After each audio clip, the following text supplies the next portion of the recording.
কিরে সুজয়, গরমের ছুটি তো দিয়ে দিল, বাড়িতে যাবি না? বাড়িতে গিয়েই বা কি করবো? সেই তো চাচা চাচিদের কাছে গিয়ে থাকতে হবে।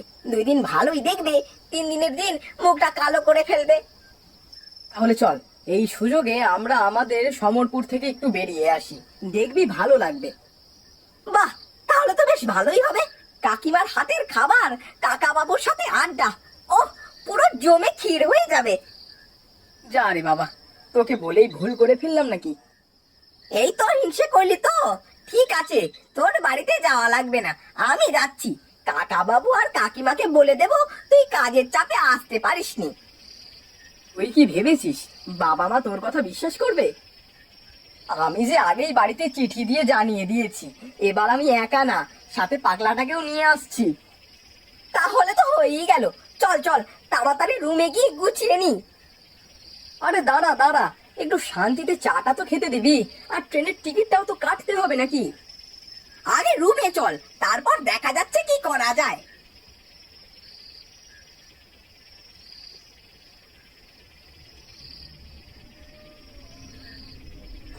কিরে, তুই এখনো বসে আছিস কেন? তাড়াতাড়ি গোজে কাজ করে নে। এখন গিয়ে তো বাস পাবো না, অটো রিক্সা করে যেতে হবে। তার চেয়ে ভালো আমরা কাল সকালে যাই। না না, তা হচ্ছে না।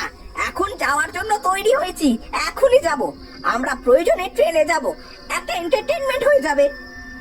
তুই তো জানিস রাত 10টার পরে স্টেশনে কোনো গাড়ি ঘোড়া থাকে না, স্টেশন থেকে বাড়ি অব্দি হেঁটে যাওয়া লাগবে।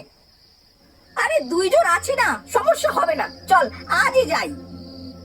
কতদিন হয়ে গেল মায়ের হাতের খাবার খাই না। তুই পারিসও বটে।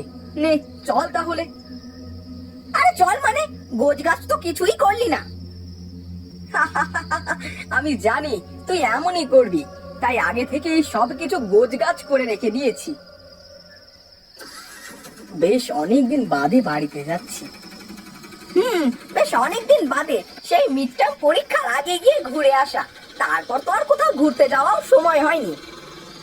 এত তাড়াতাড়ি যে সময় কিভাবে ফুরিয়ে যায় বোঝাই মুশকিল।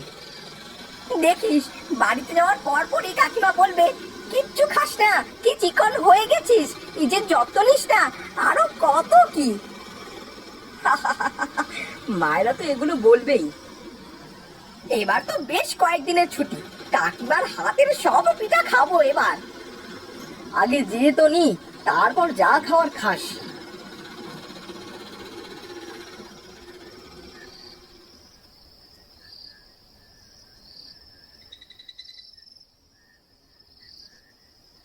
কি বলবো মশাই, কখন আসবে ট্রেন? ওরে বাবারে, তাহলে তো অনেক রাত হয়ে যাবে।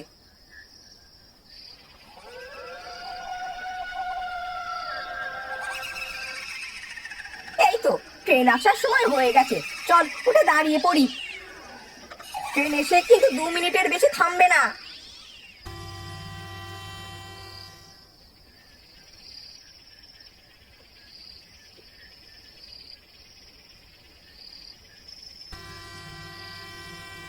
কে রে প্রীতম, তোকে এমন লাগছে কেন? আর তুই এভাবে ঘামছিস কেন? ওই কালো বিড়ালটাকে কেউ বাঁচাতে পারলো না। এই, কিসের বিড়াল? কার বিড়াল? কি বলছিস তুই? কার বিড়াল, কিসের বিড়ালের কথা বলছিস তুই? আমার তো কিছুই মাথায় আসছে না। না না, কিছু না, একটু পানি দে তো, গলাটা কেমন শুকিয়ে গেছে।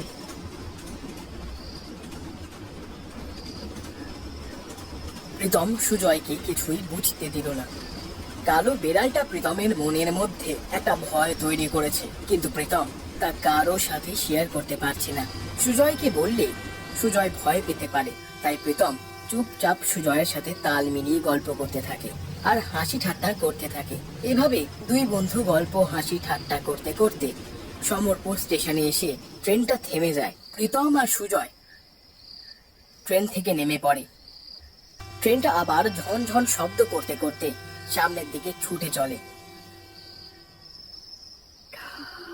তোকে কত করে বললাম যে রাত হয়ে গেলে একটা গাড়ি ঘোড়া কিছুই পাওয়া যাবে না, এখন বোঝ ঠেলা। আরে ধুর, আরান্দাবাদ থেকে এত দূরে আসতে পেরেছি তখন তখন স্টেশন থেকে বাড়ি পর্যন্ত যেতে পারবো। তুই আমার কথা বুঝতে পারছিস না।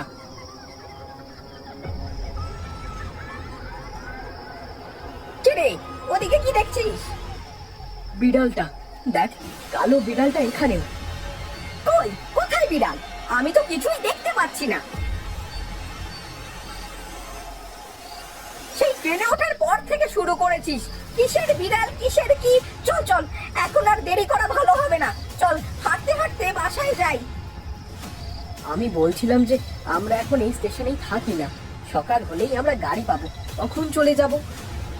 তার মানে তুই সকাল পর্যন্ত এই স্টেশনে থাকতে বলছিস? এটা অসম্ভব।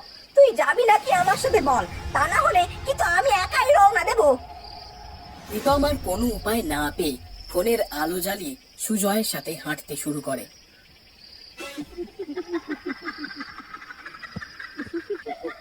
হাঁটতে হাঁটতে সুজয় আর প্রীতম গ্রামের রাস্তায় চলে আসে। রাস্তার দুপাশ দিয়ে বড় বড় গাছ, বাঁশঝাড়, চারিদিকে শেয়ালের ডাক। দুজনে ভয়ে ভয়ে রাস্তায় চলতে থাকে। এ তো দেখি ভূতরে রাস্তা রে প্রীতম। এই জন্যই বুঝি তুই এখন আসতে চাইছিস না, তাই না? কিরে, কথা বলছিস না কেন? এভাবে চুপ করে গেলি কেন? কথা না বলে তাড়াতাড়ি পা চালা দেখি।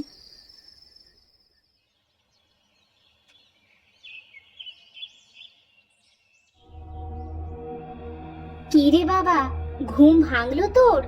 এত জ্বরওয়ালা শরীর নিয়ে এত রাতে না আসলেই তো পারতি। সুজয় কোথায় মা?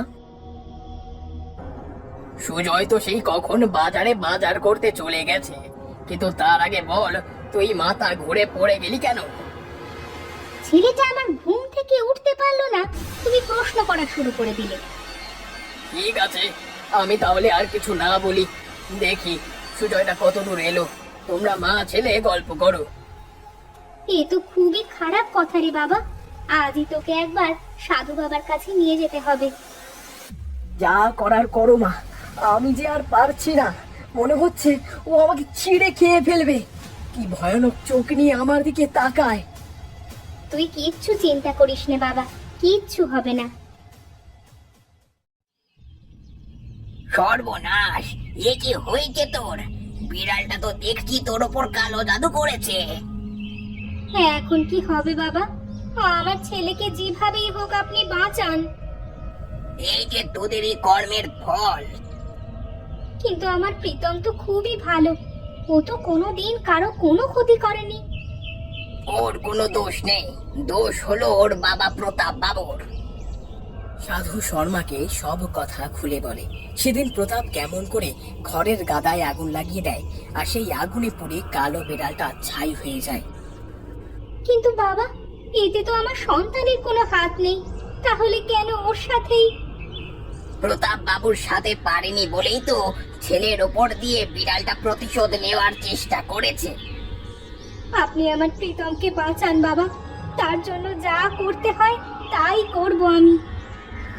আমি একটা মাদুলি করে দিচ্ছি, এটা সব সময় ওর হাতে বেঁধে রাখবি, আর যত তাড়াতাড়ি পারিস ওকে গ্রাম থেকে শহরে পাঠিয়ে দে। 7 দিনের মধ্যে সবকিছু ঠিক হয়ে যাবে।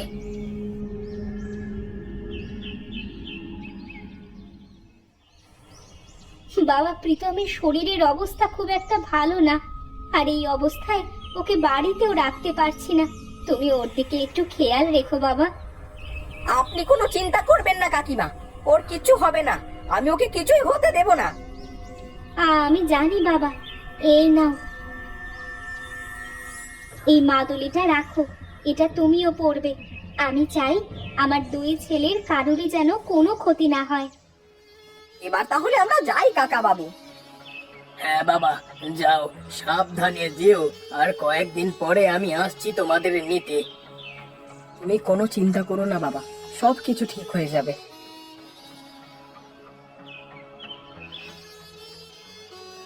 আমার একটা মাত্র ভুলের কারণে আমার সন্তানকে এই সাজা ভোগ করতে হচ্ছে।